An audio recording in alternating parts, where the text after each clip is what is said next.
Again, it's like my morning. So I woke up not that long ago. We are 13 hours in the future here in Manila than Eastern Standard Time. So um, I always tell my friends in the US, like, I'm in the future if you have any questions. So, all right. So excited. So here's a little bit about my story.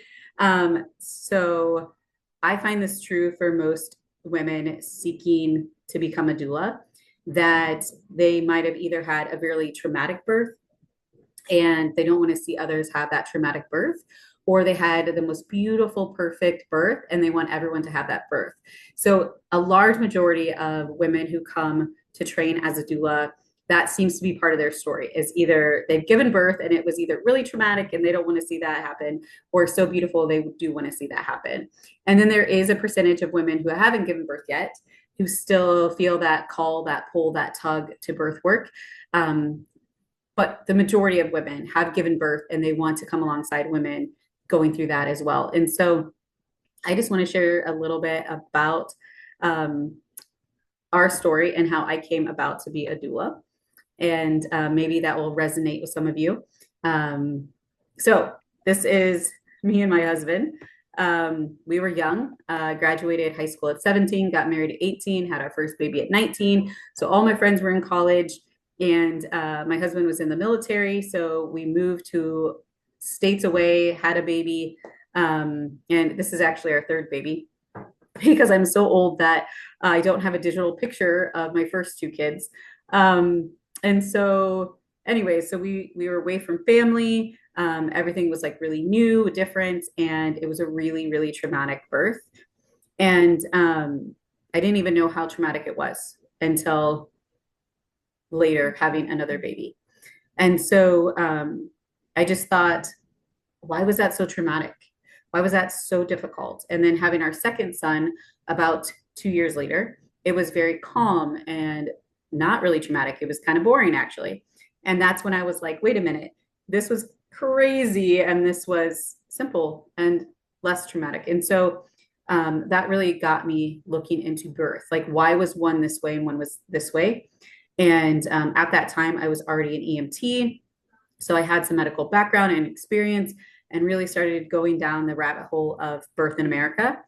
And it just gave me this real passion and heart for serving other women in this way. And then went on to have 6 kids. So we have 8 kids altogether, 6 here on earth and 2 in heaven. And so we've also gone through a lot of bereavement and loss as well. So I have a heart for that as well. And so that's kind of a little bit about how I became a doula. I didn't become a doula until way later, after baby number 4, actually, and have been serving women in that way ever since. So there are lots of different kinds of doulas. So the first one, or the major one that most people have heard of, is a birth or labor doula. Same thing, birth doula, labor doula, however you want to call it, which comes alongside of women. So they are birth professionals who are non-medical that come alongside of women during pregnancy, birth, and postpartum. And they attend the birth or the labor, and they are like that birth companion.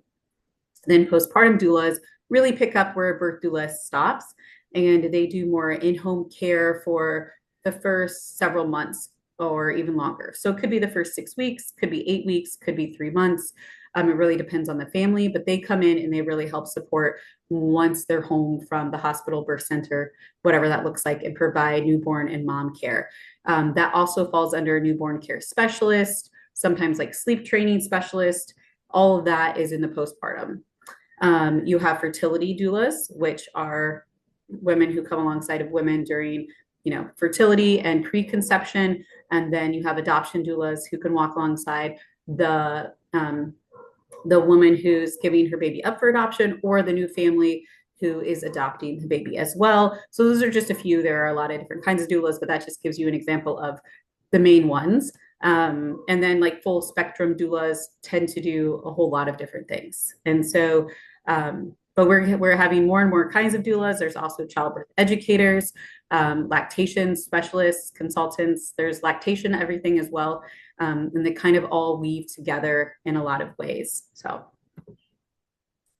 being on call is a big one. And like I said, we have 6 kids, and we've gone through 2 pregnancies and birth as a doula, and then had a lot of little kids. So we homeschool, and so they're always home. They're never at school, and on call can be really challenging. And like I said, most women who go into birth work, the majority of them have kids, and that's what brings them into birth work. And so this can be a huge challenge. And so we've worked some different things out over the last decade of how that works. But having like a mother's helper, or having babysitters on call, or having somebody who has a remote job, or grandparents, there's a lot of different ways to get childcare that we have to be a little creative sometimes. But I would say the hardest thing is really the exhaustion of just always being on call. And so I literally have to have my phone like with me all the time. When I go into the bathroom, when I take a shower, it has to be nearby. It always has to be like really close, because women are pregnant and give birth generally between 37 weeks and 42 weeks. And so for birth doulas, especially, that on call period is really like a month for every mom. So even if you only took a client like once every month, you're still always on call 24/7, 365 days a year, because they could go into labor at any time. And so that can, I would say, getting childcare and being on call is the hardest part of this work, because there's very few jobs that you're on call 24/7. So even OBGYNs, or, nurse practitioners, um, certified nurse midwives who work in hospitals, they get vacation time. They have other people in their practice that come alongside of them. And so we have ways to deal with that too, of having a backup doula, how to figure that out so you're not doing this completely alone in case you get sick, in case, your kids are all sick. I know in America, you guys have had crazy weather with that whole cold front and the snow and the ice and all of that. So how do you navigate that? Always being on call and doing it alone generally. And so there are ways to do that and partner with other like-minded doulas that you can work with. So in case, something happens. Now, over the course of 10 years, I've only ever backed up doula for one friend. And it was kind of a funny situation. She had just come home from vacation, and her phone was on silent for everyone but this one mom. And this mom went into labor, and the dad called. The dad called, and the dad called, and the dad called.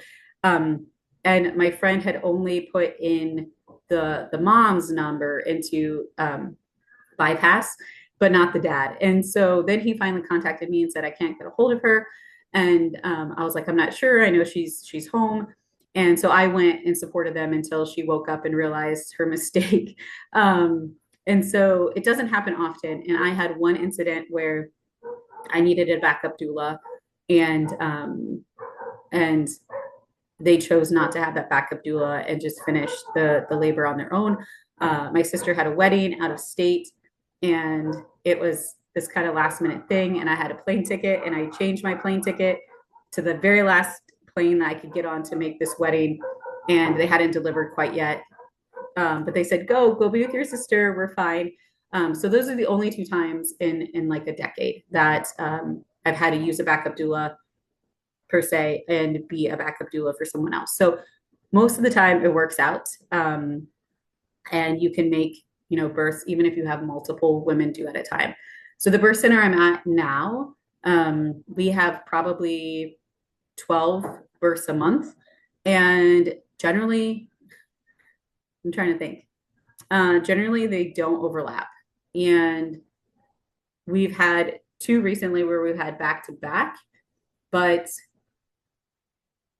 I could have made them all. Like in a birth center, it's easy because they're all in the same building. But yeah, even here, taking on 12 to 15, I'm still attending all those births.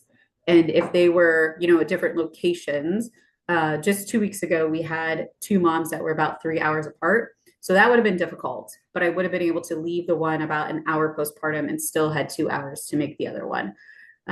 So that is usually a concern for people too. In the States, I don't take on 15 doula clients a month. The average is 2 to 4 for full time. And so postpartum work, you can take on more. Obviously, that's scheduled call time. And so that makes it a little bit easier. But that's a big one. Can I do this and be on call with kids? And you can. It just takes some creativity and some pre-planning. So training, that's a big one that a lot of people ask. So how do I choose a training? Where do I get training? What does that look like? And COVID has really changed the whole game of training for, I would say, a lot of fields, but especially birth doula training. It used to almost always exclusively be in person. And for good reason, I prefer in person. But online is now the majority of how you train as a doula. So for your personality, you need to be thinking, do I want online training or in-person training? Do I want a classroom setting with other students, or do I want an individual self-paced that I can do on my own time? That's just me. There are pros and cons to both of those. And then the birth philosophy. So this is one that I'd really look at. What is your belief about birth? How do you feel about birth? Because every training organization has a different underlining philosophy, and that comes through in the training. And so a lot of doula training is all the same kind of building blocks, foundation, except for these two things that I'm about to talk about, which is birth philosophy and the language in which they use. So the terminology. And so for our training organization, ours has a little bit different approach, I would say, than the majority, but ours is that we believe birth work is ministry. We believe that it is a sacred time in a woman's life, and that coming alongside and serving a woman in this way is also a way to be the hands and feet of Jesus. And so we are faith-based. And because of that, we use traditional language. So we use mother, woman.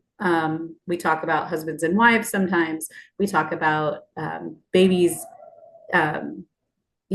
being formed at conception, and life begins at conception, and we're pro-life. And I would say the majority of doula trainings, the overwhelming majority, use inclusive language. And so they say birthing person, birthing partner, they call it body feeding. And so we don't use that inclusive language. And so we use the more traditional language. And so if that matters to you, you're going to want to choose a training that aligns with what your beliefs are and what matters to you. And so the overwhelming majority, though, have gone to the inclusive language. And so that bothers me as somebody who believes in certain things. And so if it bothers you, you're going to want to make sure you look for a training that is more traditional, or if you really prefer that, you're going to want to find an organization that aligns with that as well. And so the philosophy of birth matters, because some organizations, there's a big one that basically says birth work is business. It's not relational. It's just contractual. It's like you show up, you do a job, and you leave. And that's one philosophy. Ours is a lot more relational based, as we are coming alongside this woman. Now, we don't have to be best friends, but there is a relational aspect as well as a business aspect. And so it kind of looks different. We believe in more natural birth, but we support every kind of birth. And some doula trainings are very much hospital based. Some are very much only out of hospital based. And so you just kind of want to look at all of those things when you're looking at a training. Time frame and requirements. This is a big one too. Some people are like, my best friend is giving birth in like 2 months. How do I get trained in time? And some places like Doula, that's nearly impossible because of the requirements and the time that it takes. Also, if you're in like a training that's a cohort, that might be hard if, a training is 2 months and they require you to wait until all of your training is done before you can take on a client. So know what those timeframes are, and also the requirements. So the requirements for getting certified, but also the requirements for staying certified. So that's a big one that people get really frustrated about, that they don't realize sometimes going into it. So for instance, DONA, every 2 years, you have to recertify. So you have to prove continuing ed that falls under their requirements, and then you have to pay a big fee. And if you don't do those things, you lose your certification. And so a lot of big organizations like that have recertification. So know that. And then costs. So costs fall into certification. Doula, again, I trained with Doula, and so nothing against Doula. I'm just letting you know that's the big one a lot of people know. Doula, Kappa, ICEA, they're all similar in this. And then the costs are your initial costs. So Doula, just for instance, you pay a fee to kind of like sign up, and then you pay, and that's for like your packet, and then you pay for the actual training itself. And then again, there's the ongoing every 2 years recertification. And so know all the hidden costs as well. And that can vary. Doula, Kappa, ICEA, for instance, as well, they all have individual trainers. And so you could find this one trainer with this organization and she's amazing and she has the same beliefs as you. And then you go to another training and they're the complete opposite of everything you think and believe. And so just know that within super large organizations, every trainer is different and can train in their own way. So they have to have the same building blocks, but the rest of it is really individualized. And so just kind of know that every training or trainer is not equal in some of those giant organizations, which is nice on some, in some instances, but also can be confusing if your friend told you, oh, this was such a great training, this trainer is amazing, and then you take one in a different area with a different trainer and you're like, wait a minute, this isn't what she said. That's why it can vary within person to person. So just to tell you a little bit about us, this is completely for you. I'm going to answer all your questions in a minute. But just if you're interested, ours is kind of a combo. So Global Birth Community is a combo of online, self-paced, and cohort classroom, because I think it's the best of both worlds. So we have 3 parts to ours. So we have the live classes, which are weekly, several weeks in a row, where you interact with other students and you get the live activities, the live Q&A. And then you have the self-paced portion, which comes in 2 parts. So you have the online portal that you go through weekly to keep up with videos and questions and things like that. And then you have the book reports, the community resource list for certification requirements to do whenever you want. There's no time frame. So again, some of the big organizations, you have 2 years from the day you sign up and pay to finish everything, or you have to pay another extension fee. We don't have that. So sometimes life happens. You might have triplets that you weren't expecting and you need a little more time. We give you as much time as you need. Our philosophy, like I said, we believe birth work is ministry, and that we come alongside of women during the sacred time, but we still teach how to run our business. And so even though we believe that it's serving women, we also do it for business. Pastors get paid. Other people that work in ministry get paid. So you can do ministry and still receive an income, but it's the way we go about things sometimes, as well as using, like I said, that more traditional language. And our cost is one time. There is no ongoing recertification. We train women. I've trained women in over 40 different countries around the world, hundreds of women. And so we knew that that's a barrier for keeping certification. And so we wanted one cost, one time. And we do encourage continuing ed. We give continuing ed opportunities, but you don't need me to tell you to keep learning. If you love this, you're going to keep learning.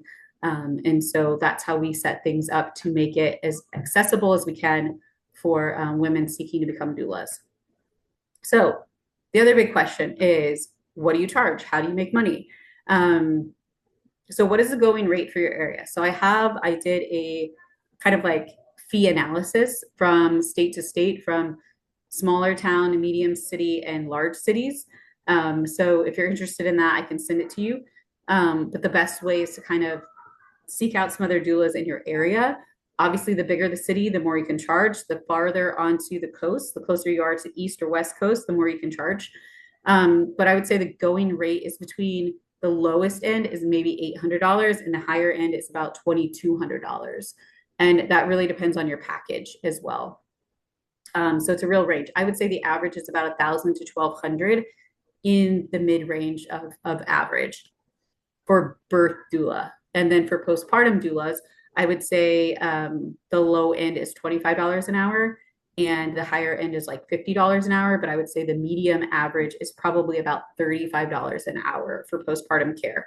And then that varies if you do overnights or if you do weekends or, holidays, or it's 7 days a week. You're going to have a premium charge for that. Can I do this while full-time or part-time job? So a lot of people start while they're working, and postpartum works a lot easier because you can schedule it. If you have a job that has flexibility, you can be a birth doula and say, hey, I need to take time if I have a birth. And so some people do start birth work while still working, but there needs to be a little bit of flexibility there. And then as far as income, you can do this full time. It's just like any other business. You got to give it time to grow. Most people who do this work full time do it with postpartum work. Again, because postpartum work can be very scheduled, and then they attend births around that, and it's in their contract.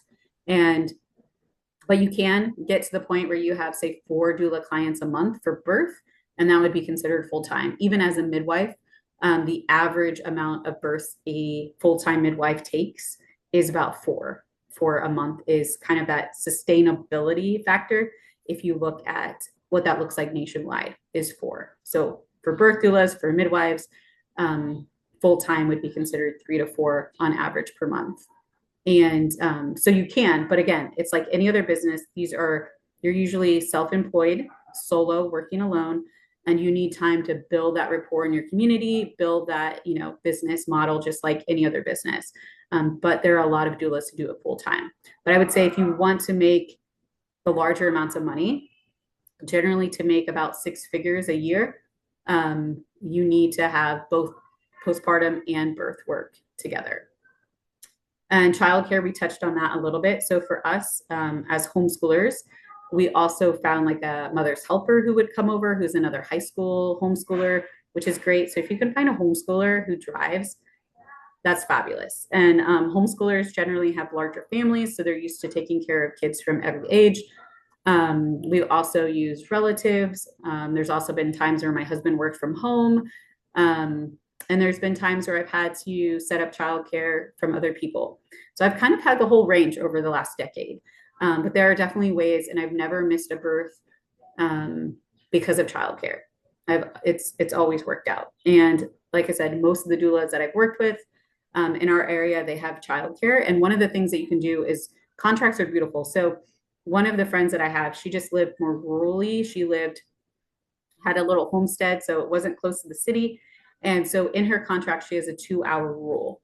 So that 2-hour rule says, hey, when you contact me and you're seeking services and you're like, hey, I'm going to need you soon, there's a 2-hour window that says, I have time to find childcare for my kids and make it to your birthing, wherever you're laboring or giving birth.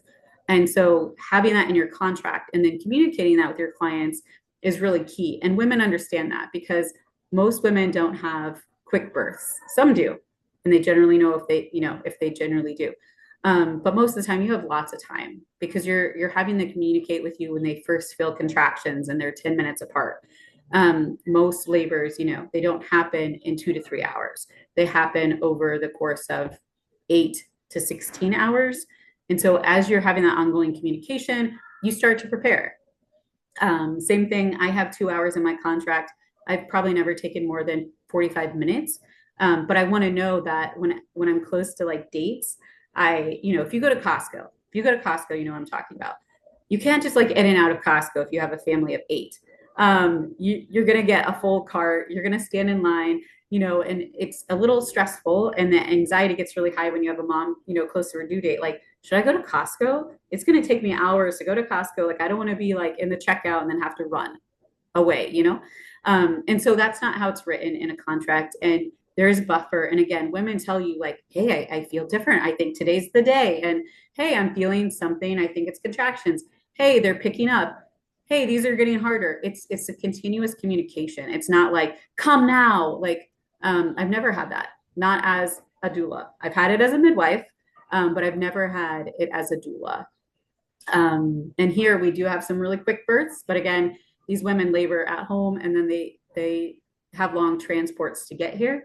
But that's not how it generally is as a doula. So you have that open communication. You're like asking them to tell you, you're checking in on these moms. And so it sounds hectic because that's how we think of birth sometimes. But generally, I have a long leeway of time. In the summer, I'll go to the pool. I'll go, even when these moms are like super early labor, and know that, hey, I'm ready. I have everything packed. But until she says, hey, I need your support, I'm just preparing and waiting. All right. So, what questions do you ladies have?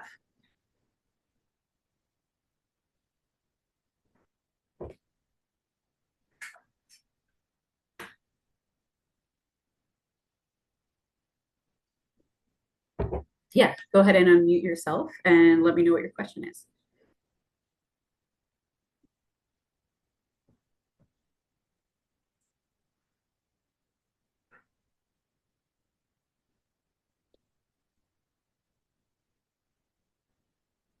Hello, I'm sorry. Um, it's my kids always come in just at the most wrong Of course, of course. inopportune time. Um, so I missed some of it because I was in the meet. I had to run out and come back in. But do you take Medicaid? What state are you in? I'm sorry. Yeah, so Medicaid varies from state to state.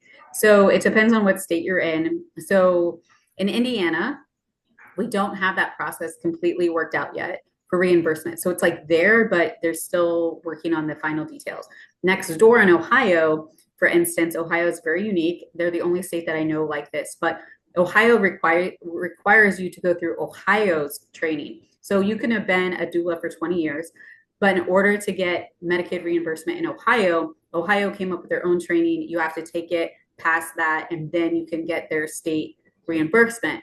New York or California, they accept multiple training organizations as doulas for reimbursement.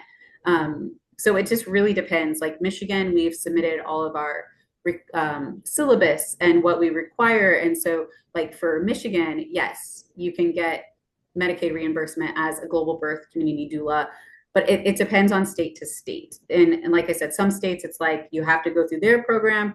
So every state's a little bit different. What state are Okay, you in? I'm in California. Yeah. So California shouldn't be a problem. Right. So I one more question. I'm sorry, I'm not sure if anyone else has a No, question. yeah, you're fine.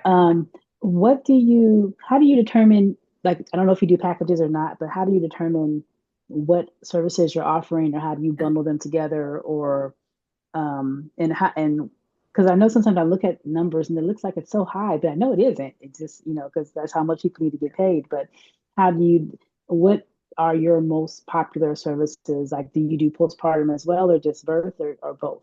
Yeah. Great question. So, like I said, I have a lot of little people. Actually, they're not that little anymore. I have 21 all the way down to almost three and every age in between. And so I do majoritively birth and labor because that's just, I guess, my personality. I usually only postpartum now for birth clients. So if I have a client who I'm already following for birth and labor, I will do postpartum care for them as a package, but I don't normally just say, hey, I'm a postpartum doula, take me on for that, because that's usually like longer packages, especially in California, depending on where you are. You could be as a postpartum doula, like get a contract for 3 months, 5, 6 days a week for 3 months. With my family and homeschooling, I just can't do like a full time gig like that. So I do postpartum, but now I only do it for my birth clients. So it kind of depends on how you want to do that. Um, Sorry, what was the other part of your question? Oh, packages. Sorry. Yes. Okay. Yes. So generally, you offer three kinds of packages. So you have tiered packages: your least amount, your mid range, and then your more luxury package. And most people, they just know statistically, just scientifically, brain wise, pick the medium package. And so you want your most ideal package to be your mid range, and then add on extra for those who want the more luxury package, but don't go below what you really need for your basic package. And so that can look very different. I had a student recently who also does hair and nails and makeup. And so she was offering that as part of her luxury package. in the postpartum or for maternity pictures, which was great. So it can look very different. You could add placenta encapsulation. You could add, if you're a massage therapist, massages, but mine is birth and postpartum and adding on more. I'm also a childbirth educator. So I add on childbirth education. Sometimes I gift them a rebozo as part of their package, and they get their own rebozo that also um, acts as a baby sling. And so it just kind of looks different, but we do talk about that. You definitely want a tier of three, and your ideal package that you want clients to pick will be your mid package. But depending on what your gifts, talents, and abilities are, you can make those packages look very different. We have some women who love to cook and they do sourdough and they do all these nourishing meals. So they add a luxury package that adds in, these nourishing postpartum meals for their postpartum visits and things like that, where they're bringing them these like amazing meals. That's not my gift. Amazing meals are not my gift. And so you kind of have to figure that out for you. Some people do placenta prints and they like paint the placenta and they do placenta prints, or they add in birth affirmation cards, or they add in birth books that they make and keep track of different things. So it really depends, but you can really build that out. And it doesn't have to be just you. So California, I'm assuming you live in a city. You might have the most amazing postpartum doula who does make those amazing meals, and you partner with them and you say like, hey, I'm going to use your meals to give to this mom. How can we work out that package? We've done that in our area with birth doulas or photographer doulas, partnering with birth doulas. Like, hey, get us both for this price, and that sort of thing. So just because even if you don't feel like you have all these other things to offer, you can partner with other people who do, and network that way and build out even bigger packages that way. Thank you. What other questions do you ladies have?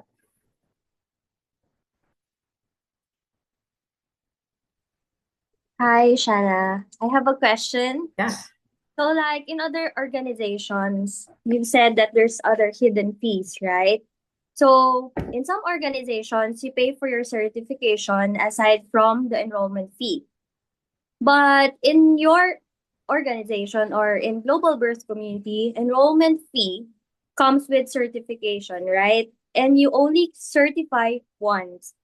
No paying additional fee for recertification or no recertification needed. Am I correct? Yes. So we just have one fee, again, to make it easy. So I hate hidden fees. And so we want to make it easy. And like I said, we love to see birth workers from all over the world. And so I wanted to make it easy for that. And we also have some scholarships available for women in other countries or working full time in missions or ministry, because I would love to see all women be able to have doulas, as well as if you want to be a doula, a way to do that. So we actually have a non for profit as well. That trains doulas worldwide and also comes alongside of local women in the US, immigrants, refugees, and teen moms, to provide free doula services, because again, in the state that we're from, currently does not have Medicaid reimbursement, has no way to get access to doulas for those who I think need doulas the most. And so totally on board with all that. One-time fee. And I will, since you asked, I guess, we do have a special discount for you ladies for showing up and listening to me. So if you do want to join Global Birth Community, you can totally do that. You can choose whatever. This is just for you ladies, to get your questions answered. But if you do want to join us, you can get $100 off birth doula, postpartum doula, or we do a bundle by using code Doula26. So I will send you an email with that, but Doula26, if you guys want to join us, we would love to have you, of course. We have a birth doula training that just started this week. You can still join. It was our meet and greet, but it's 4 more weeks, all of February on Tuesday nights. And then postpartum comes right after that. And it is every Tuesday night for the month of February. And so, yeah, you can join one or both, and you can use that $100 off as well. What other questions do you ladies have? Hi, I'm Nancy. I do have a question. I'm trying to remember if you mentioned that the classes that you guys, the training that you guys are offering is online, and is it also in person? So we do offer it usually twice a year in person. The issue is I'm in the Philippines right now. You can come to the Philippines and learn it, but I will be home during the summer and we will be offering it at least once, probably in Indiana. We're looking at potentially offering it in Tennessee as well. We have a bereavement doula who lives in North Carolina. And then we have another trainer who lives in Alabama. So we're trying to figure out some like in between places. And then we'll have some more trainings potentially in Phoenix area coming up in the fall and Hawaii as well. So there will be some more in person, but majoritively what we do, especially because I'm finishing midwifery here in the Philippines, is currently online. And again, we also do have a self-paced version, completely self-paced, where you watch the recordings. So if you can't make Tuesday nights, you can watch the recordings. So we do that for international women, as well as if you're super busy and you have like your kids' dance class on Tuesday nights, you could never make a Tuesday night. You can do the self-paced as well and follow along as well. So yeah, right now, unfortunately, I have doula trainings in the Philippines, but come this summer, we will have more in the US, but we don't have those all nailed down. Where are you located? I'm in California. Okay. Yeah. If you want to host a doula training, we could definitely do that. I have not done a doula training in California, but I wouldn't be opposed to it. It's so beautiful there. So I've been to California, just never got to do a doula training. Um, I would like to know what your suggestions would be for someone who is just starting doula. I've taken a course with Doula International, but have not yet gotten my full certification. Yeah. And I'm just trying to figure out where to start when I'm done reading all the books I'm supposed to read for that. Yeah, awesome. I will throw this out there, but we do offer cross certification. So if you ever want to join a group of women that do meet together monthly and do have more support, we'd love to have you. Because I know that would be great, yeah. Since I've also been very uncomfortable with some of their inclusive language in all the books and everything. It's been driving me mad. Yeah. Yeah, I would be more than happy to talk to you. It's a less smaller fee and you can join the whole course if you want, or just do the parts that you need to do. But we get that all the time, and I get it. And so it's really networking. So it's networking with other providers, other people that pregnant and postpartum moms go to, working with other doulas. There's like several avenues, and we talk about how to do that. You sound younger, I'm just going to assume. So if your friends, okay, so you're in this like weird spot, right? Where you're old enough, but your friends aren't having babies yet, but you're in a prime position because they will be soon, right? When they hit those early to mid 20s, you're going to be crazy busy. One of my best friends just had a baby, and that was why I started going into doula work. But I wasn't certified in time for her baby. Gotcha. So with ours, you can start right away and attend births. You don't have to be certified unless your hospital requires it. So we can talk about that too. So that's unfortunate. That makes me frustrated for you. But yeah, so figuring out how to network and connect with, again, other providers, other people that are interacting with your pregnant and postpartum moms, as well as getting your name out there and promoting yourself. You are in this weird spot, and we actually train a lot of homeschoolers and just 18, and how it looks a little bit different because women are like, well, you haven't given birth yet, so and that's always that big question. But either have male OBGYNs. I'll tell you, there's not a male OBGYN who's ever given birth, yet the majority of OBGYNs are male. And so just because you haven't given birth doesn't make you not able to support well.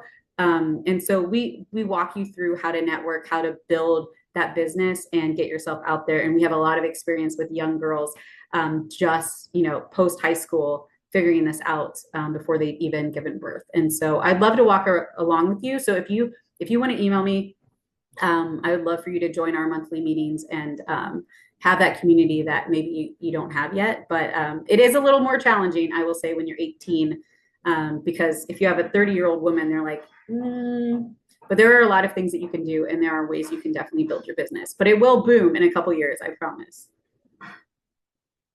Thank you.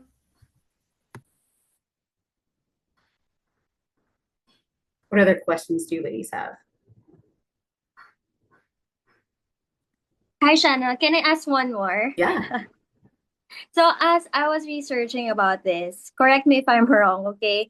But do you have a timeline to finish the requirements to be certified? Because, like, I've researched about it, and some organizations um would need you to finish, like, there's a timeline for you to finish, or else you need to re-enroll just to finish the course. So that means you need to pay again to recertify and be done in certain timeline. So tell me about it.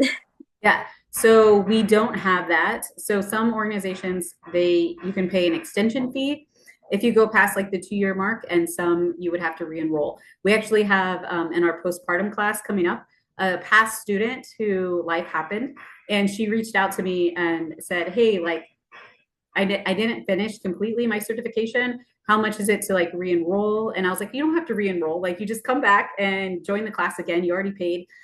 So we have that every once in a while because it's been a while for them.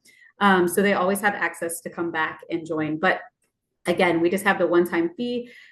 First week, we encourage you to write out a timeline and give you your requirements and say, when do you want to have this requirement done? When do you want to have this requirement done? And what is your personal timeline? Because everyone looks a little different. If you have 4 kids under the age of 5, that's going to look very different than potentially Hannah, who's 18 and doesn't have any little kids. So those timelines are going to look very different. And so, and like I said, if you end up getting pregnant with triplets, your life changes. So we don't have a timeline requirement, but we do encourage you to write one out for your own personal goals, and then we help support you in that. Great question. Thank you. Any other questions? Hi. Nice. I also have a question. So I'm 22. I obviously am like pretty younger, like whatever. So I'm wanting to get into like the postpartum portion of the doula, not like the actual birth doula. What did you say like the classes that you had for that? Because I'm like still pretty new to everything and I'm Yeah. trying to figure out like what classes I need to take, where I can get certified. So I'm still trying to figure everything out. What classes do y'all have to offer for that? Yeah. Yeah, we have a postpartum doula training starting in March. It's every Tuesday night, 6 to 8 Eastern Standard Time. And again, you can take that self-paced if you want, but it's way more fun to be live if you can make it into a class. But it is considered a postpartum doula and newborn care specialist. So it will teach you how to care for mom and baby, and you can call yourself either or. You're kind of like cross-trained for both. And so that is 4 weeks. And then you have the certification requirements, which are generally 2 book reports, community resource list, and a marketing project for the postpartum doula. And then for the birth doula, it's 2 books, 2 book reports, community resource list, the final exam. So they look a little bit different. And most of our students, about 88% of our students, take birth and postpartum together. So, so you can take either or take them together or in either order. But postpartum doulas are great when you're 22 or even when you're 18 to start and build that business. And then if you ever want to transition into birth, you're already known, you're already out there. But it is easier to build more income that way, and it's more stable as well. So yeah, our class starts in the first Tuesday night in March. I think it's the 3rd. Okay, thank you so much. Yeah. And we would encourage you to start marketing yourself at the beginning of class. So you can start taking those postpartum doula clients as soon as you can get one. Yeah. What other questions do you have? Did you say that you're, I think it's because it's Medi-Cal, maybe, or Medicaid, maybe do you have a requirement that we have to do 3 births prior to certification? No. So that's the other thing. We don't have certifying births. And here's the reason why. During COVID, you couldn't get like maybe this could have been Hannah's issue. During COVID, you couldn't go into a hospital without proof of certification, but most people couldn't get certification until they went to the hospital for 3 births. So it's kind of this like, how do you do this thing if you can't do this thing? Now, not all births are in the hospital, of course, so you could potentially get your certification at a birth center or home birth, but the majority of women give birth in a hospital, so it does make it more challenging. And so more and more organizations are going farther away from certifying births, because what you're getting is a foundation and a training and the confidence and skills to go support these women. Every birth is different. Every birth you're going to learn something from. But going to 3 births, which is generally the rule, going to those 3 births isn't going to make you a different doula per se than no births. So the goal is to have the foundation, the education, the skills, and the confidence to go support those births. But those births will only grow you.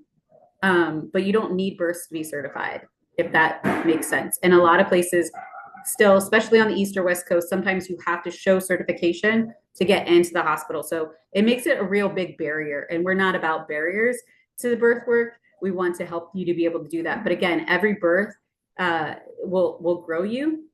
We do say that also some training organizations won't let you charge, or only let you charge a certain fee if you're doing training certification births.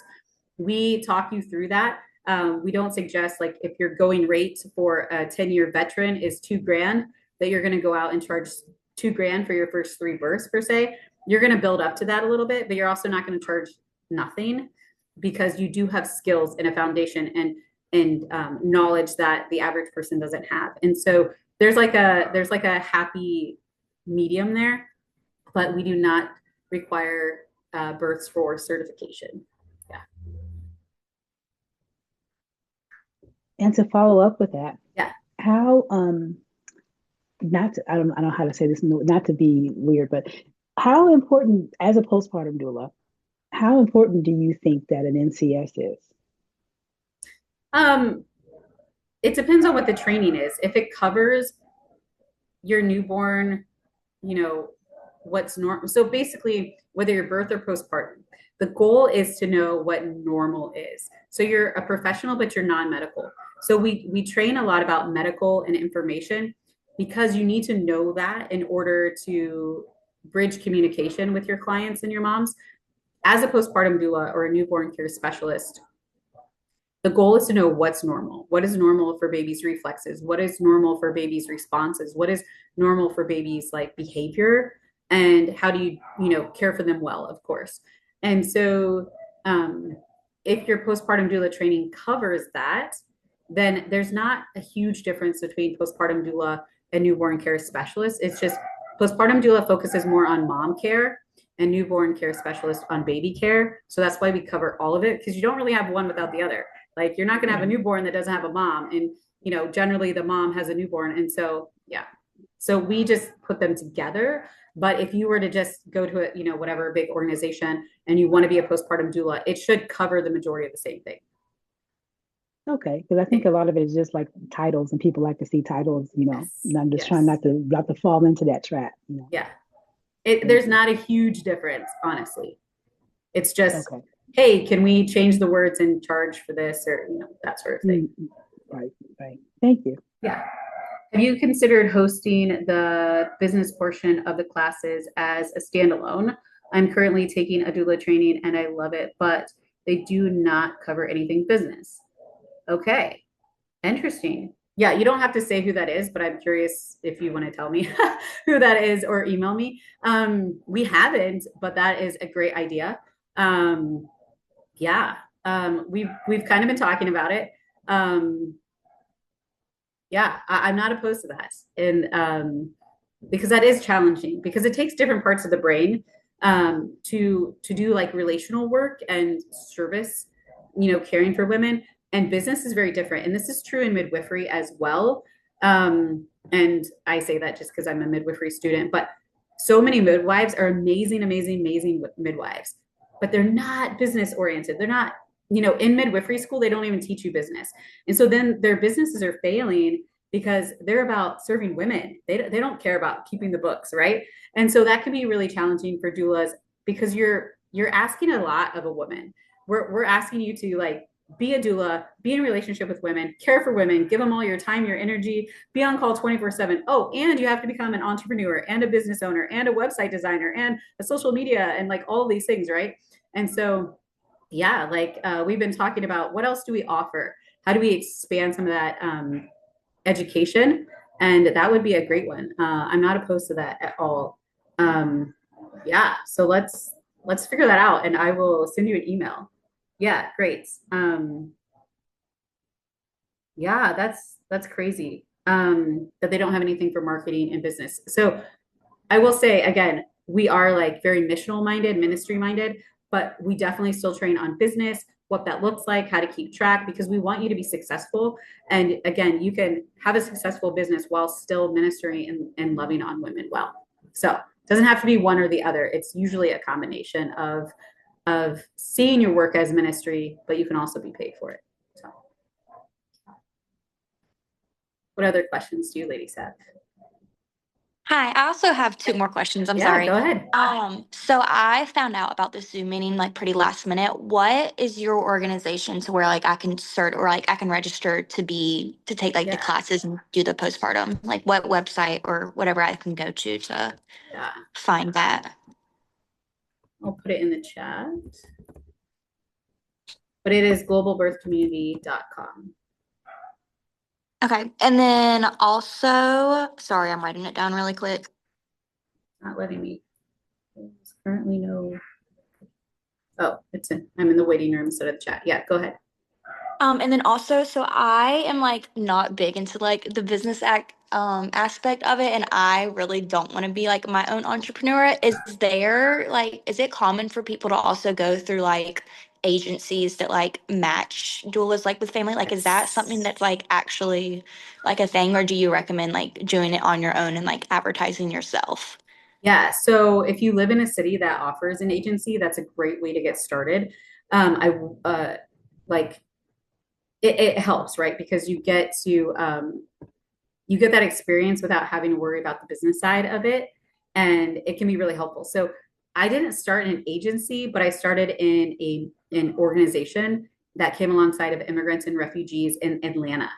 And so I actually got to support women, not even as a doula, kind of like as a birth support, and then as a doula. I was already a doula, but anyway, it's a little different, but it kind of acted as an agency.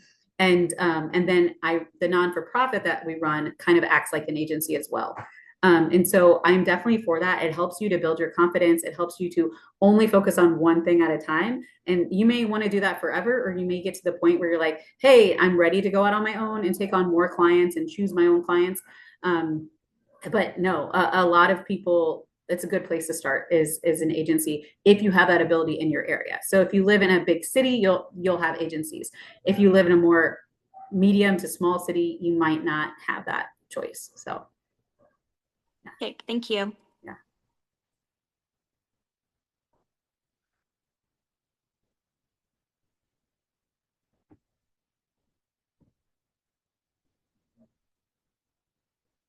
Also, can you look into partnering with another doula?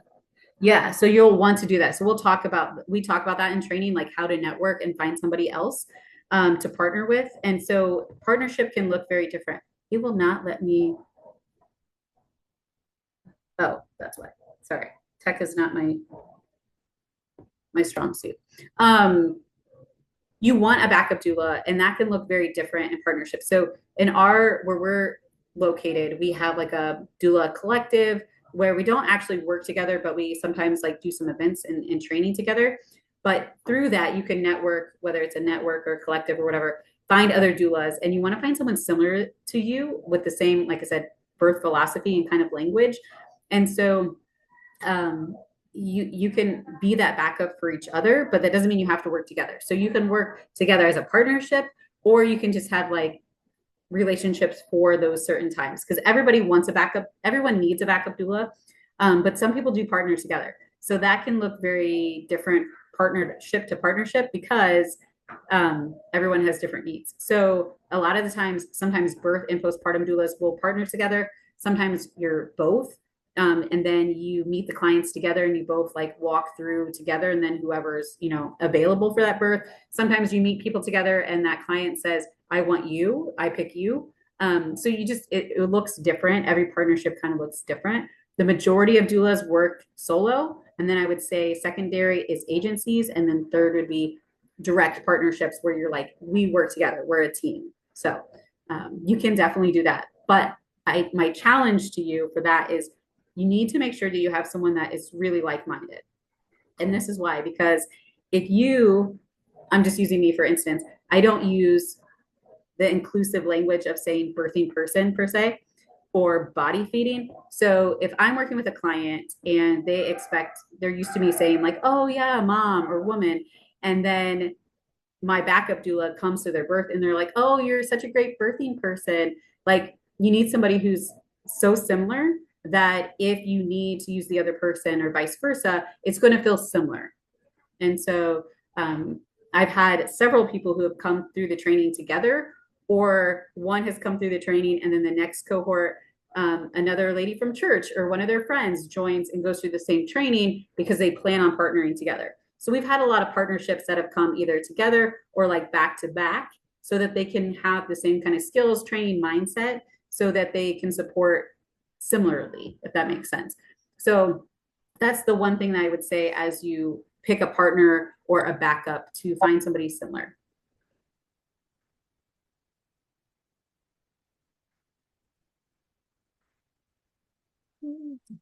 Yeah. Question?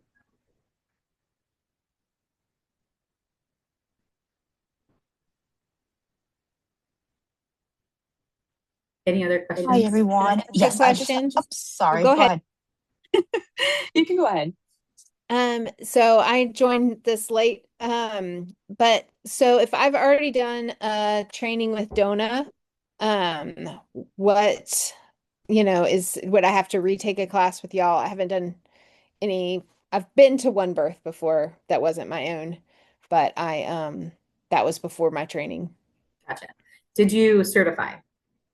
No, I have not certified yet. So we have a couple options. So we have cross certification, and you can jump in and you can go through the self-paced portion, or if you want to join the live class, because it's way more fun, you can do that as well. So the fee for cross training is like half, maybe less than, it's about half of what the full training is. You're not required to do all of it. We encourage you to do all of it. But there are a few things that you would do in order to complete the cross certification. So the business portion, the bloodborne pathogen training, which is pretty simple and quick, and you take the final exam, that sort of thing. If you've been certified, like say with Donna for like 5 years and you did everything for Donna, that cross certification is reduced in requirements because you've already done the requirements. But because you haven't certified, you would still have to finish the certification requirements for us. But it's a lot less intense, I'll tell you, than Donna. So does that answer your question, or did you have something specific of what that looks like? Yeah, but you said that there's some kind of you made it sound like it was self-paced instead of the live class. Like I wasn't seeing that on y'all's website, but right. So we don't put it out there. We're like debating on putting it on the website because you get so much more out of being interactive like this. And I want you to ask questions, but we do offer it because again, we train people in like Yemen who can't make the live classes. So we do offer it, and busy moms and things. We do offer the self-paced portion with all the recordings. It's slightly different because the portal is slightly different because instead of you doing this activity live with us, sometimes you record, it real quick on your phone and submit it, or you write out a little more of an explanation because you can't just tell me. But it's basically the same class. And so we do offer it. It's just not out on, like I said, we've been going back and forth. We put it on the website, but we do have it. So all you have to do is sign up for the class and then just let me know like, hey, I'm going to do the self-paced, and then I'll send you the self-paced portal versus the class portal.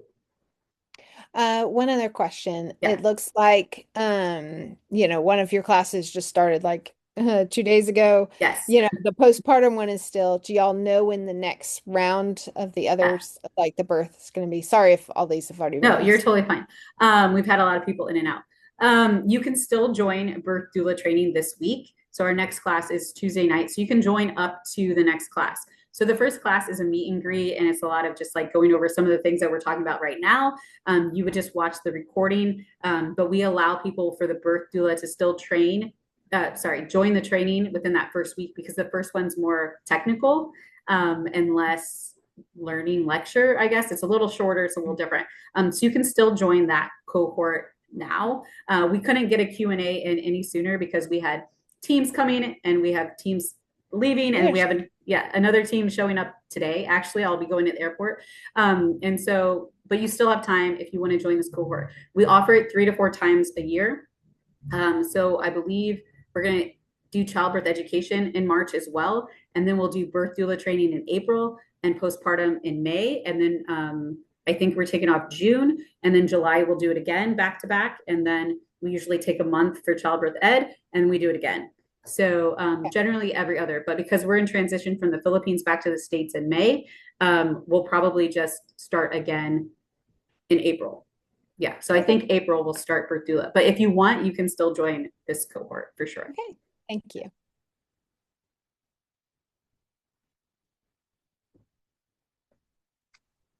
Hi, so I just had a quick question, Yeah. which I had placed it in the chat. Yes. I was just more, because I'm also interested in doing the bereavement portion. And I just wanted to kind of like, and again, my apologies if you answered this before.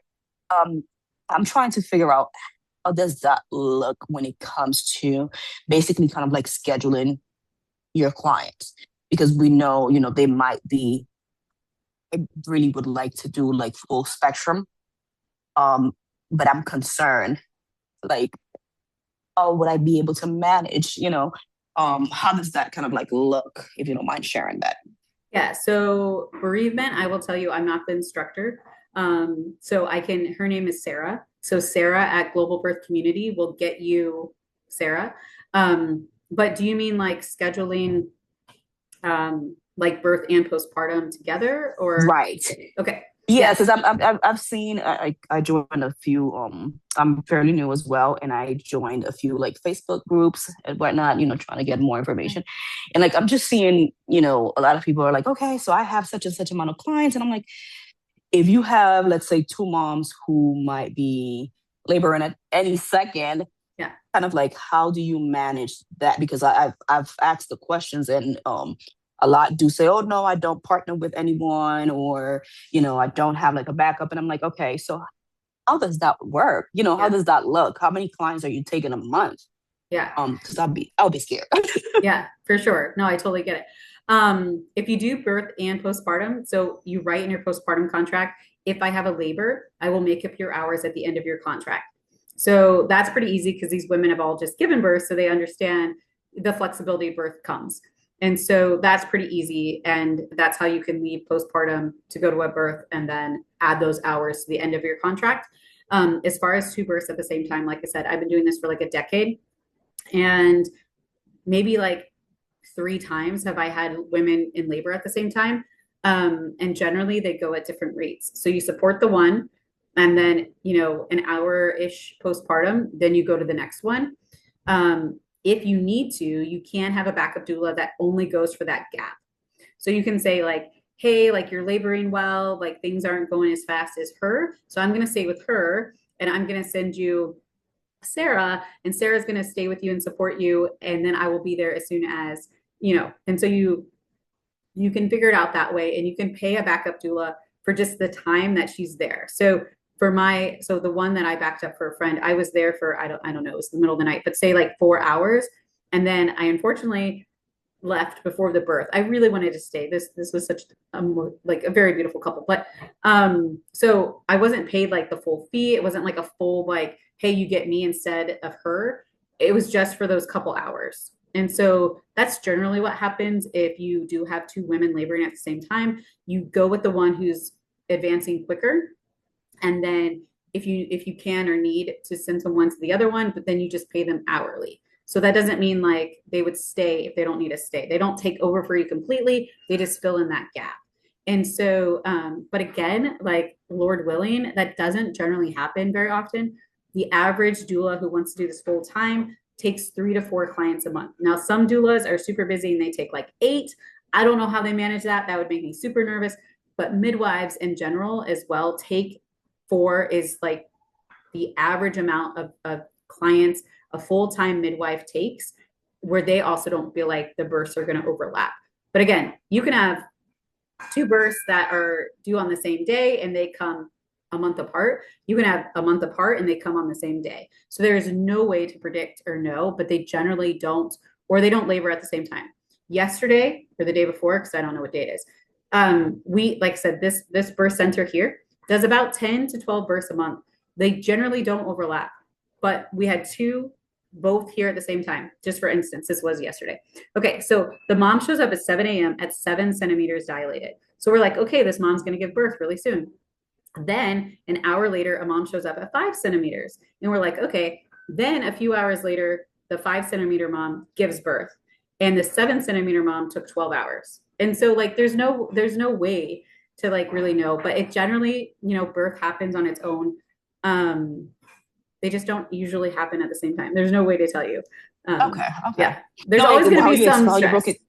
How you broke it down, it makes sense. My biggest concern was just, not, and I think someone also mentioned that in the chat now, I don't want to burn out, and I do want to be fully present with all my clients. So as you mentioned, some people might take on 8, but that was just kind of like my concern. But I appreciate how you broke that down. Thank you so much. And if you ask the birth world, they'll tell you, I would rather, this is what everyone says, I'd rather have 2 moms due on the same day than 2 moms like do a week apart, because they're more likely to never come on the same day if their due date is the same. Because only 2% of women give birth on their due date. So absolutely. For some reason, just mathematically, right? It's better to take the closer due dates because they'll tend to be farther apart. So let me read the chats. Okay, sorry. I know the whole Eastern Standard Time is really hard for people sometimes because of the way, I don't know, Zoom sends it out. And like I said, I'm 13 hours ahead, so I get confused as well. Yeah, sorry, guys. I will send out the recording. So anybody who missed it or missed the beginning, I will send out the recording as soon as I can upload it and all of that. I have clinic. I'm totally fine, but like clinic just started 8 minutes ago. So I will go to clinic here and then I will get the video uploaded and then send it out to everyone. So if you missed the first half, you can go back and watch it. Yeah, you could do a sliding scale for your business. How do you handle working in a mostly low income area while also not burning out? Yes, that's a great question. Yeah, so this is what I've done because I've worked with a lot of, again, teenage moms, immigrants, and refugees, for women who have the most barriers into birth. And I balance it. And so, it's difficult, but the goal is to, I also have a nonprofit, so I can do it differently. But when I wasn't doing that, I balance it with those who can pay more and those who can pay less, and it offsets each other. So if you do that, I encourage you to say the normal rate for a doula in your area, just to make it easy, numbers, is $1,000. So if you have a sliding scale and you're working with a lot more, lower income single moms, things like that, that are paying $200 or $300, then your normal rate for like a private full pay client is going to be $1,200 to $1,500 or higher. And letting them know that, like, yes, I might not be the cheapest in our area, but the reason is because I serve on a sliding scale, and those who can pay more also help to offset those who can't. And so I serve everyone, and this is how I do it. And a lot of the times women are willing, if they're able, to pay that higher price because they know that you're also serving those women, and that them choosing you also helps to provide for women who couldn't maybe necessarily afford it, and helps them to receive the same valuable high care. And so women are willing to pay that. And as in, like, hey, I know where my money is going, and I'm on board with that. So sliding scale can be difficult, but it can work. And again, sometimes, a lot of the times with women who have the ability, they're okay with paying more because they know where that money goes, and that matters to them. And so because you want to balance it out. And I will say too that I don't know the right wording, so I'm not super good at being politically like good with my words. But if you do a lot of like births that can't pay, that are lower income, not lower income, but like they're paying a smaller fee, it tends to burn you out quicker. And it's just the demand looks different, and the yeah, I don't know how to put it well, but it is more likely to burn out quicker when you do things like that sometimes, and so you have to guard that as well. And so a lot of the other times we talk about how do we offset that in a sustainable way, and sometimes that's giving yourself a boundary of, for every three full paying births, I can do a discounted birth. For every 2 full paying births, I can do a discounting birth. Something like that, so that you have the permission to say no sometimes, but also have the permission to say yes, without like not knowing where that balance is. So a lot of the times you need to figure that out for yourself, like economically. How many births does it take to offset a lower birth, and also not to burn out as well. Yeah. Yeah. Okay. I don't, I don't want to say the wrong thing. It's hard to explain if you haven't done it, but, it's just different. And I always encourage, so I would do this work for free. Don't tell anybody that. And I've trained a lot of women for free who, serve in different countries, live in different countries. But you can't do free for everyone. But I will say, for births, it's a little different than training, and it's true with training too. It's true for training too. But when you give something for free, the receiver doesn't value it the same way. Even if they want to, it's just a mental way of how we value things and see things. So even if a mom can't pay, and again, I worked with a lot of immigrants, refugees, teen moms who don't have the ability to pay $800, $1,000, of course, but it's still some kind of exchange, whether that's a good, a service, or a minimal amount, but to them is huge, because it gives them dignity, because they're able to pay for something, and that you're not giving it to them for free. They're not a charity project, but in them giving something that they can of value, they respect you differently. They respect your time. They respect your talents differently. And so I encourage you to consider like a sliding scale, or discounts for certain people in certain situations, but never to give it for free, because not because of you, not because of the actual monetary amount, but because of how the brain receives it as the exchange of dignity and value. And so we do talk about that. So I'm not saying you can't do a birth for $100 for a mom who literally doesn't even have $100. It changes the dynamic in a good way, So how do you do payments? Yeah, so generally the rule of thumb, yes, I will answer that. Okay. Yeah, so payments. So generally the rule of thumb in the birth world for doulas is to get full payment by 36, somewhere between 35 to 37 weeks. So basically every time you see them, so you get a retainer, a non-refundable retainer, and then that secures their spot for whatever month they're due, whatever that time frame is, right? And then every time you see them, or whatever your schedule for payments is, you receive a partial payment, and you want full payment by whatever you decide, whatever's in your contract, 35, 36, or 37 weeks, but by 37 weeks, because moms are full term at 37 weeks. And if they don't pay by then, there is a much, much, much higher chance, whether you're a doula or a midwife, if they give birth without full pay, there's a really high chance they're never going to finish paying you. And that's because babies are expensive. Giving birth is expensive. They're tired. They're not sleeping. All these other things then become more priority. And it's just notorious for never getting payment after birth occurs. So the great rule of thumb is always get full payment before whenever you go on call, because there's a good chance you're not going to get it. Now, if you're working with a mom and she is faithfully paying you $100 every month or $75 every month on time, never late, never complains, never says, oh, that looks a little different. So you can always do whatever you want to do, but most people take payments. They get a non-refundable retainer, which secures that due date, that spot.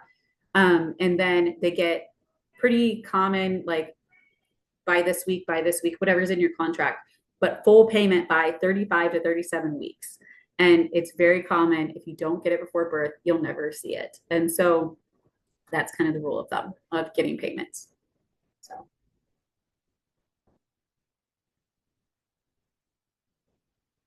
Would it Yeah. look different for postpartum doulas or? Yeah, so postpartum doulas generally get 50% of the full contract upfront. And then they get those payments so that even if they stop paying, you're already paid beyond the point of which you've given services. Does that make sense? So again, let's just say an easy number. Your package is $1,000, which is like not even a real package in postpartum. You would charge way more than that. But say it's $1,000, you would get $500 before you even start. And then you always make sure they pay above the point of services. So some postpartum doulas say, I want 50% at signing, and then I want 75% by, your 37, 38 weeks, depending on when you start postpartum. And then you want full payment before the actual contract begins. But that can look very different. But if you have a $10,000 contract, that might be really hard to get all of it up front. Maybe you do 50 or 75% before services start, but you'll want a written schedule of when those payments are made. And again, generally, if they're paying you $10,000, $15,000 contract, they're less likely, or you're going to know really quickly if they're not going to finish paying that. But generally, you would say, give me the $5,000 now, and then say another $2,500 before services, and then as those shifts start, they're going to pay the rest of that. But you wouldn't do like the full contract and they still owe you 25 or 50%. That makes sense. So you always stay ahead of it and be like, hey, I can't come next week, because you haven't made that payment. So I need you to make that next payment so you stay ahead of services rendered. Yeah.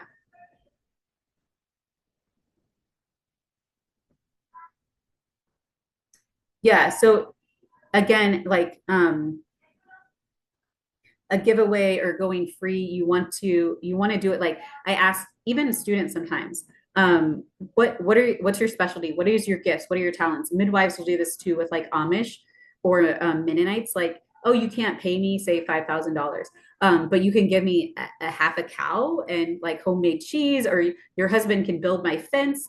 Like, that looks a little different because midwives cost more and it's a little different. But I'm just saying, like, I've had students do social media for me, or different things for me that they're gifted at.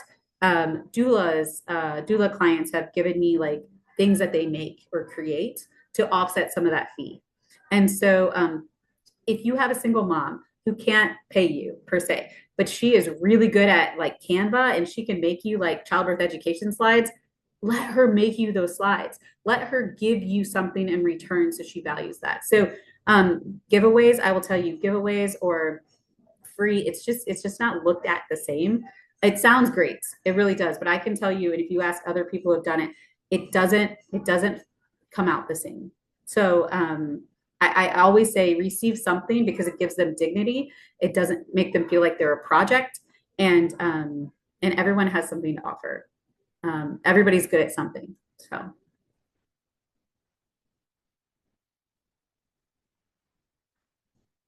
Yeah. Yeah. The bartering system. Yeah, for sure. Yeah. I would love, I have some doula clients. I'm going back to America for the summer. I have kids getting married, and I have doula clients that are past clients. Like, are you going to be in the States? Like, I really want you at my birth. And I'm like, yeah. And they're all paying me, but man, we could use like half a cow instead. Cause I'm just going to turn around that money, right. And buy a half a cow. And sometimes working with Mennonites and Amish are great because they make the most incredible things. And they're just so happy to like give them to you, even above and beyond payment sometimes.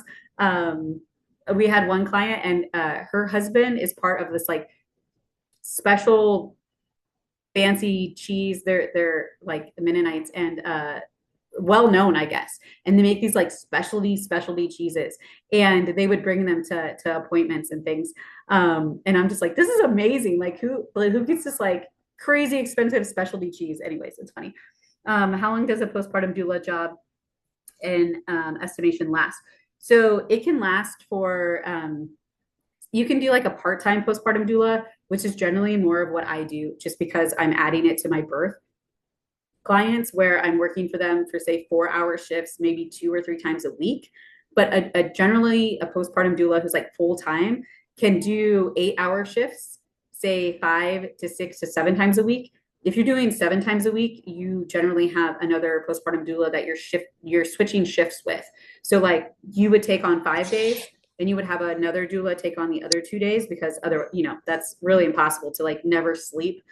And so that looks very different. So for me, my packages are 4-hour time slots, usually every other day or twice a week for postpartum. But a full-time postpartum doula generally has 1 to 2 clients at a time. And it can be like every other day, or you could do 1 postpartum doula and client in the morning and 1 in the afternoon, or 1 in the afternoon and 1 in the evenings. Or you can just be 1 client all day. It really depends. And then there's daytime clients. There's daytime shifts, and then there's nighttime shifts. And if you're a postpartum nighttime doula and you're doing more newborn care, that's that you charge a premium, and they need to provide certain things for you to be able to sleep or rest, or that sort of thing. So day shifts and night shifts look different, because day shifts you could be like cleaning, like cooking, like running errands. And at 2 a.m. you're not doing a Walmart pickup run, right? And so that looks a little different in expectations. You're not going to be vacuuming the house and waking everyone up at 2 a.m. So night shifts and day shifts look very different depending on what you're offering. So obviously, if you have 6 kids like me, I'm not going to be offering full night services every night of the week. I can't do that. I have to be home and awake the rest of the time, right?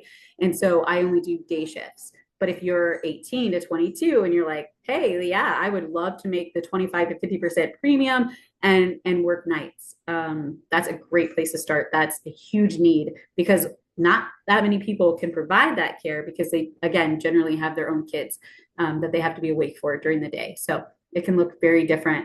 Postpartum looks a lot different than birth doula packages, because it can really be tailored to each person. But I will say, as a person, we talk about this in training. What do you want to offer? What shifts work for you and your family? Because if you leave it wide open, you're going to get burned out. And what I mean by that is, you might have one client that says, I want you 6 nights a week. And then you have another client who's like, I want you for 4 hours every other day.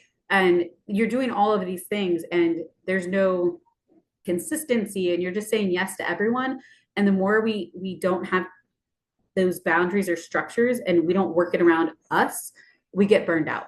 And sometimes people don't know what to say, so they go big.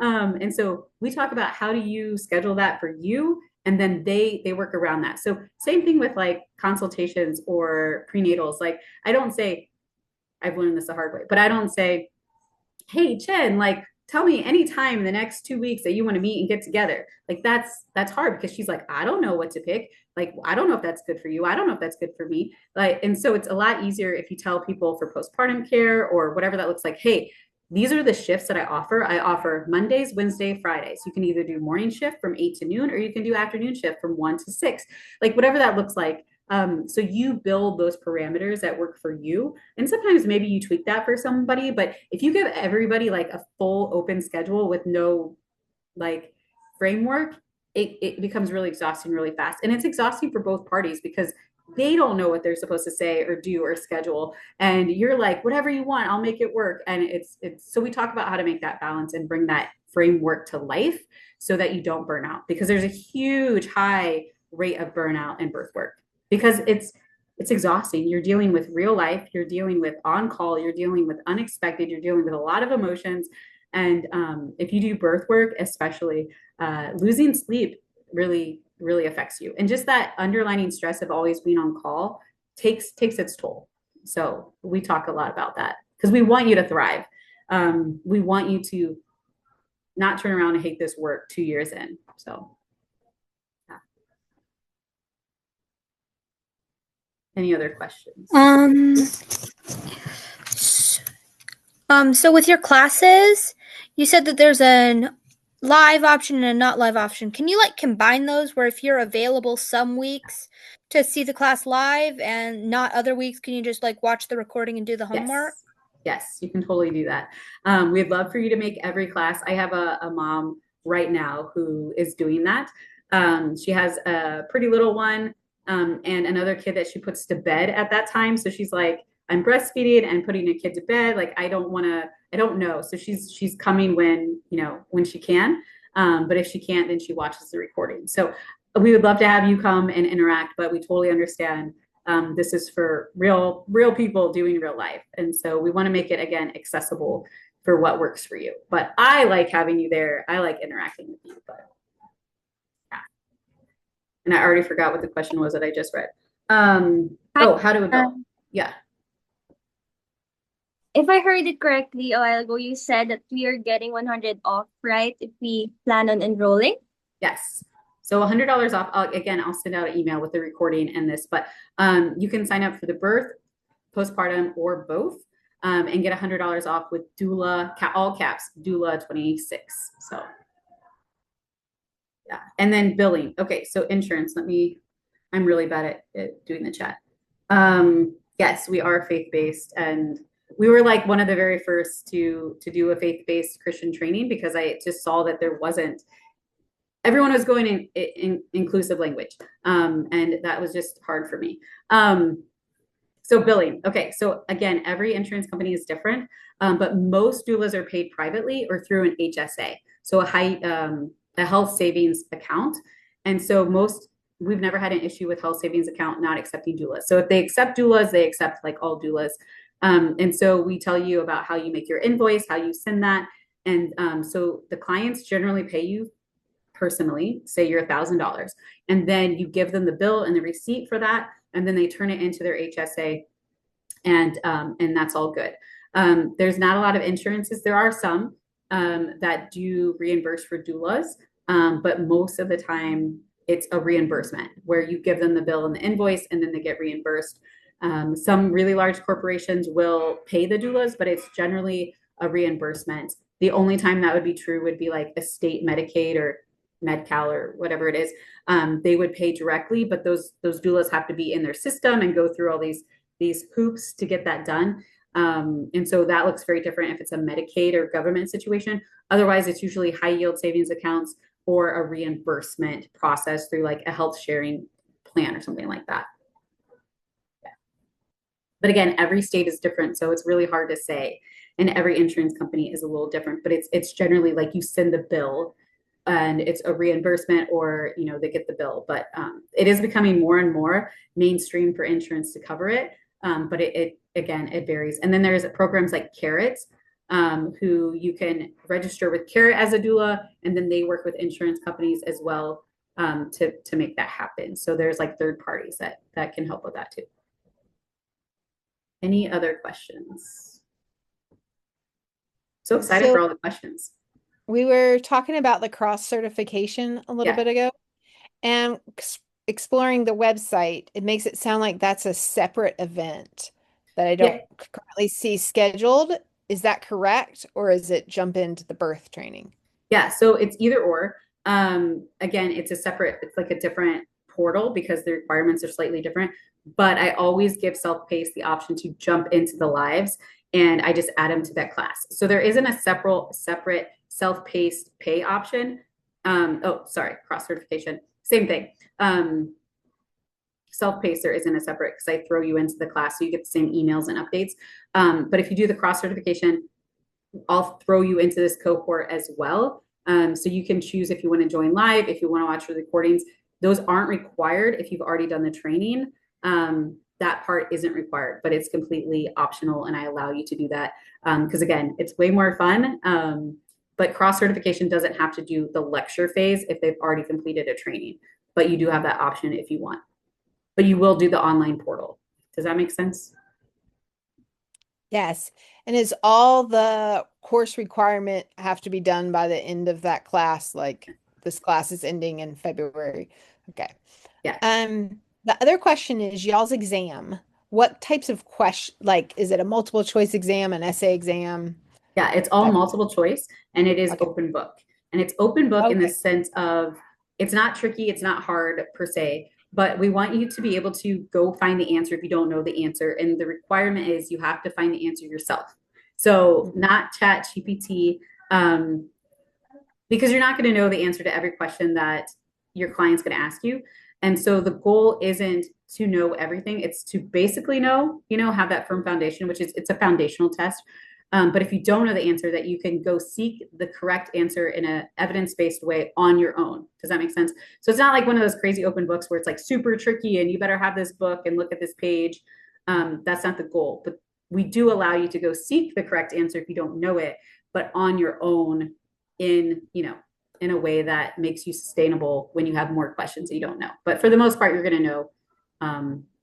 Yeah, it's just correct. Yes. So that's perfect. My follow-up there is Yeah. there a time limit? Because one of the people I think is interested in this is a slow reader. So that's why I No. was curious. Okay, No. perfect. And I will say, so I do this too, again, because the goal is less barriers. So I'm not a fast reader. I have some eye issues and things like that that make reading really difficult. So I have a lot of people, I have a few people who say, hey, I'm really bad. I get a lot of anxiety about writing book reports. Like my grammar is not super great. I work with people where English isn't even their first language. And so I do allow and sometimes have people who are like, can I bullet point it for you? And they give me so much more information than a book report ever does. I had this lady give me like 15 pages of like just bullet points of all the things that she learned. And she did give me the references, which I didn't even need, but she was just like, I don't do well writing like book reports or essays. That's not the goal. The goal is not like, hey, is this college, competency in literature? No, this is like, what did you take away from this? What did you learn? What did you, gain from this knowledge? And if you want to bullet point that, you can totally do that. Like it's to show that you're retaining more new information, because a lecture class cannot cover everything, of course. And so we're very lenient on those sort of things. There's no timeline. She can do audible books. We just want to know that you learned it and you have takeaways, right? Wonderful. Any other questions or anything that I missed? I'm based in Korea. My name's Sharon. So I'm interested in doing something. Guess what you call an expat. Yeah. And I'd like to know if you have any connections with Korea, and then also what happens when you come up against a hospital system that is not so keen to have doulas. I don't actually know. I had home births here in Korea, but I suspect that's the case, and certainly it was through COVID. Yeah.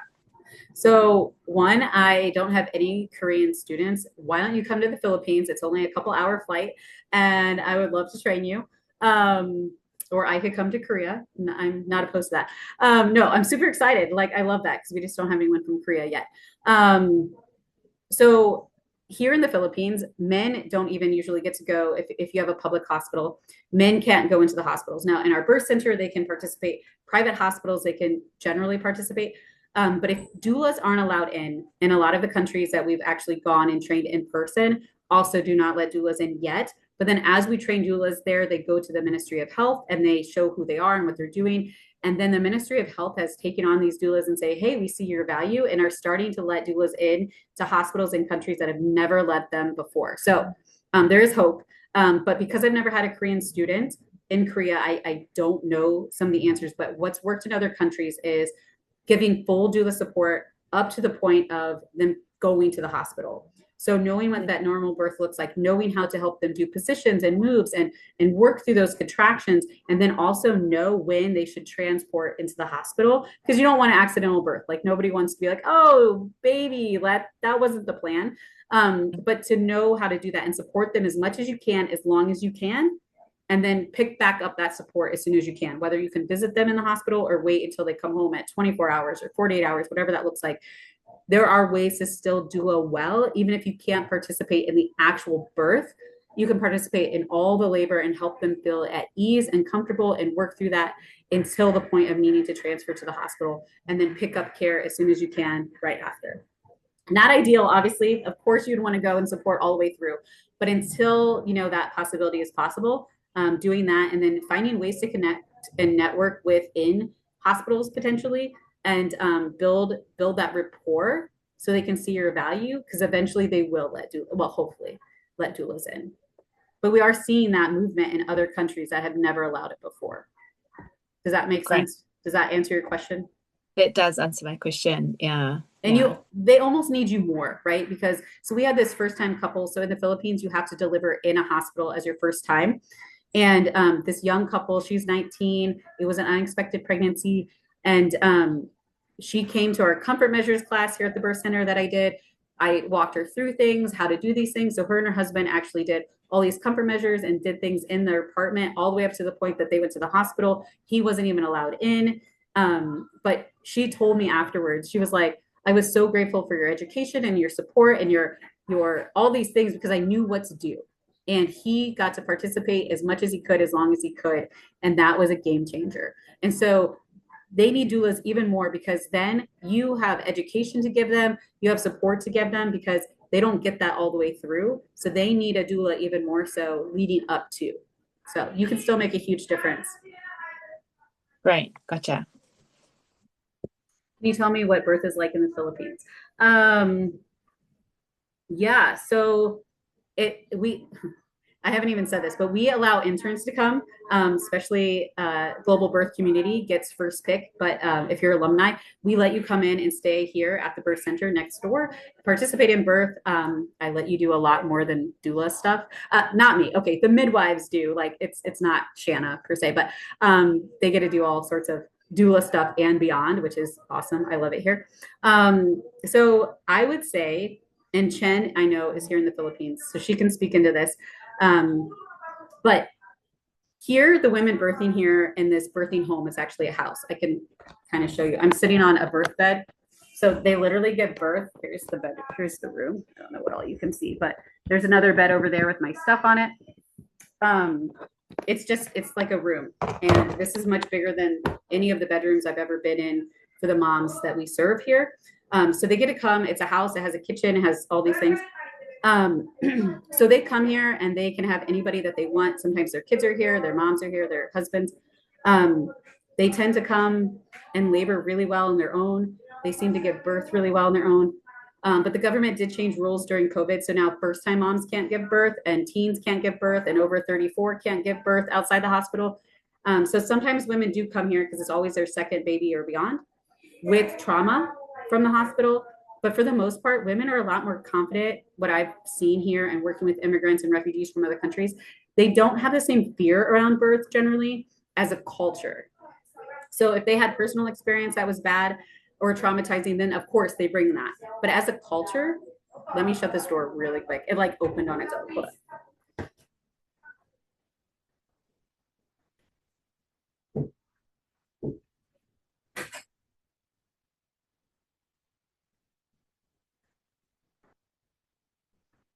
Sorry, there's a lot going on out there. In general, these women just are better at not being afraid and trusting their body more and coming and giving birth when they feel safe. And then breastfeeding here is a lot more open. It's not necessarily everybody doesn't do it, but breastfeeding is just, you'll see it. There's just a lot more, everybody just, breasts aren't looked at as sexualized here. And I just don't see the fear. And again, Chen can chime in and say, but a lot of the women that we serve, they trust their bodies more. But again, if they had a really bad first experience in the hospital, that might look a little different. But they come in. We had, unfortunately, this is unfortunate, but we did have a mom just a few days ago give birth on the trike. So a trike is like public transit. It's like a motorcycle with like a sidecar, and she didn't quite make it here in time. But the positive is sometimes that happens because they're so confident and they wait to come to the birth center because they cope really well, that then we do have births in the car, in the trike, right when they walk in the door, because they're really good at working through it and coming, at the last minute. And so, I don't know, Chen, do you have anything you want to add to that?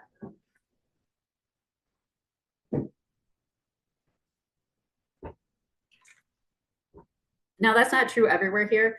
Like I said, first-time moms have to give birth in the hospital. So they don't have a lot of options. And I wouldn't say it's starting to become more popular, but there's not very many doulas here. And we're in Metro Manila, which is about 14 to 17 million people. And there's like 10 doulas. Okay. So it's not super common yet, but I'm trying to hold more Yeah, I trainings. agree. Yeah. And Yeah, so, I agree. yeah. Yeah. Go ahead.